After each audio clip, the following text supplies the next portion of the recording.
दोस्तों, बात करें सीरियल परिणीति की तो राजीव को मिले पार्वती ही परी होने का सबूत।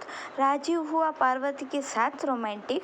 जी हाँ, फिलहाल तो शो में दिखाई जा रहा है कि किस तरह से शराब पीने के बाद यहाँ पर जो पार्वती है वो काफ़ी ड्रामा क्रिएट कर देती है। हालांकि यहाँ पर नीति और घर वालों को कहीं ना कहीं शक भी होता है कि ये कहीं पार्वती नहीं बल्कि परी है। परी आपको बता दें कि इतने में यहाँ पर जो राजीव है वो पार्वती को अपने कमरे में लेकर जाता है और सुलाने की कोशिश कर रहा होता है। हालांकि नीति भी तभी उसका पीछा करती है, लेकिन उसे डर लगता है कि कहीं संजू उसे देख ना ले, इसीलिए वो तुरंत वहां से चली जाती। पर आपको बता दे कि यहाँ पर मौका देखकर जो राजीव है वो पार्वती की पीठ पर जो तिल है उसका फोटो खींच लेता है और उसके पैर में भी एक निशान होता है, उसका भी फोटो खींच लेता है, जिसकी वजह से राजीव को तो यकीन हो चुका है कि पार्वती ही परी है। लेकिन उसने सबूत के तौर पर रखा है क्योंकि वो चाहता है कि दूसरे ही दिन पार्वती स्वीकार कर ले कि पार्वती ही परी है। तो यहाँ पर दूसरे दिन जैसे डाइनिंग टेबल पर पार्वती आती है तो सभी लोग होने वाले हैं और ये देखकर संजू भी शौक रह जाता है